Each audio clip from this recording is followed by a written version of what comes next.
Hello, everybody, and welcome back. I am back today with a PPP update, a Paycheck Protection Program update, and an update from yesterday's meeting with the House Committee for Small Businesses, where Isabella Guzman testified in front of the House, not to serve to you as breaking news, but to serve to you as a reminder of where we stand for Paycheck Protection Program, the additional funding that we are all seeking. Okay, there was a ton of things discussed yesterday in the 2-hour, 2.5-hour meeting.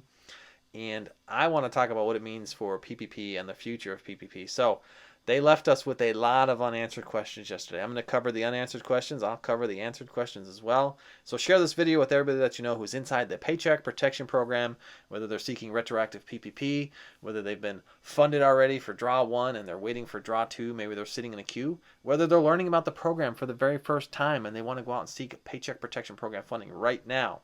Share this video with everybody that you know talking about PPP. Let's get you guys all caught up.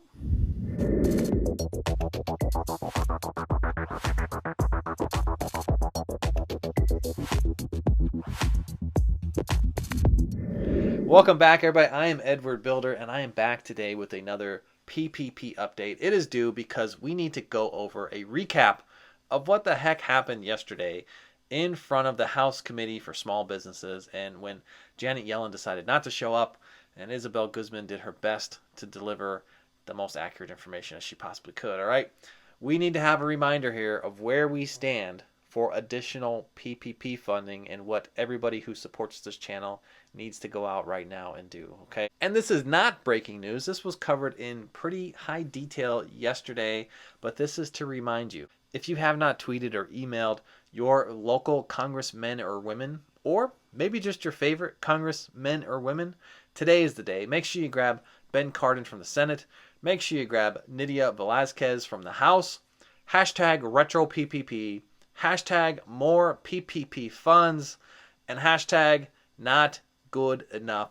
You send that last one to Jackie Rosen, okay? Not good enough.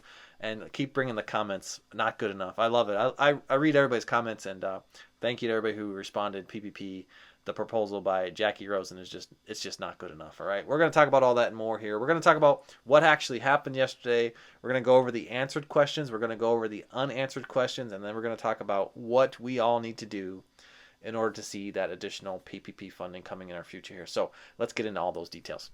Okay, let's dive into the 2-hour, 2.5-hour House Committee for Small Businesses, where Isabella Guzman was expected to take the floor, and Janet Yellen was also expected to take the floor. Now, we all know that Janet Yellen decided she was going to be a no-show for this entire meeting, and therefore Isabella Guzman had the main stage. She was the one answering all of the questions for both herself and the questions that should have been directed towards Janet Yellen, all right?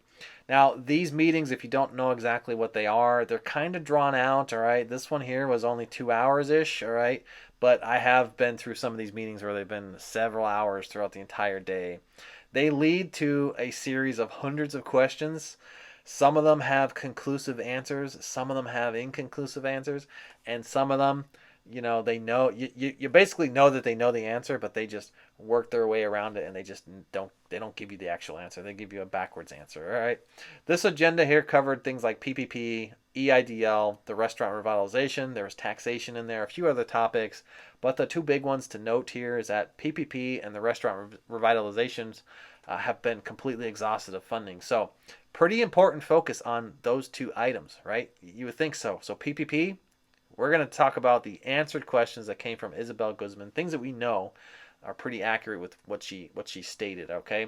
And these answered questions were focused around fraud, forgiveness, some of the deadlines that are out there, hold and error codes, which are it was kind of hidden in there, and of course where you can go right now if you want to get yourself funding.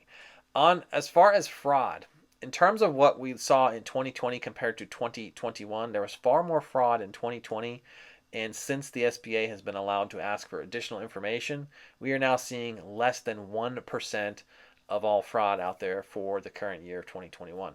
Now, I get this question all the time that people will post comments in the channel here asking, what about all that fraud that happened and everybody that was caught and all that funding that was recaptured and recovered?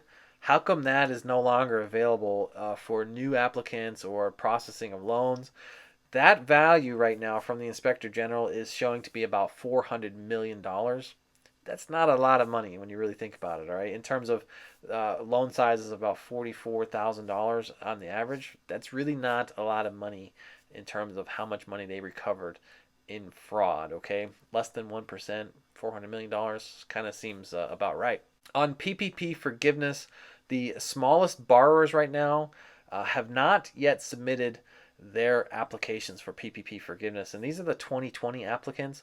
2021 applicants, we're really not even counting them right now because not many of them are going to show up to even apply for forgiveness. There's so much time left for you to actually go out and apply for forgiveness that really we're just focused on everybody in 2020. One of the big questions that came up here, and I thought this was interesting, is should the easy form be applied to loans greater than $150,000? Right now, for loans that are under $150,000, you have a one pager. You basically don't have to submit any additional information, and that you just certify that you use the funds appropriately and sign on the line, submit that in, and you get yourself forgiveness without having to send anything additional into the SBA. All right.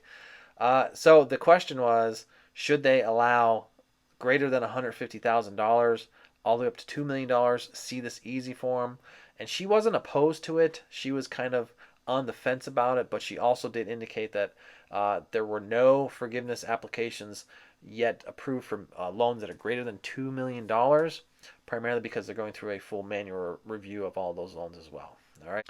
On the deadlines, right now there is still funding available in the CDFI funds. So if you do qualify under a CDFI, you could check the list right now found in the description.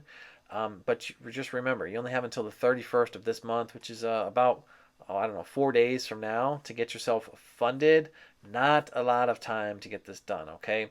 Now, they did indicate that they will still work all the way up until June 30th to just basically go through all of those items that are held up in error codes and make sure that they keep processing everything that they possibly can.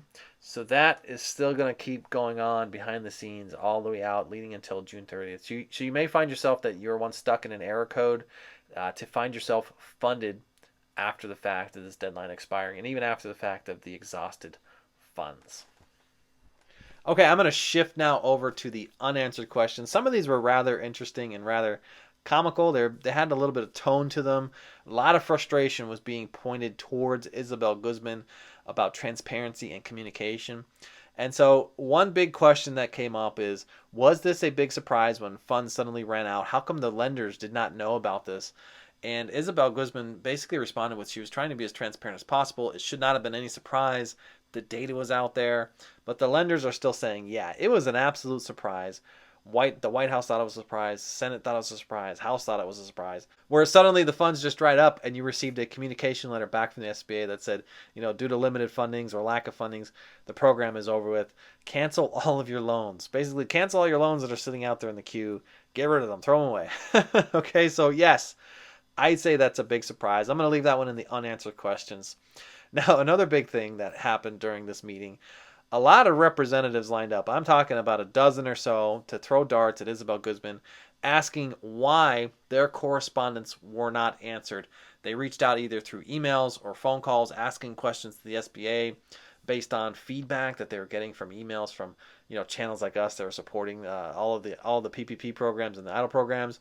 We got everybody to rally and send all these messages to our congressmen and women, and they were reaching out to the SBA and they were getting crickets on the other side. No answers are coming back.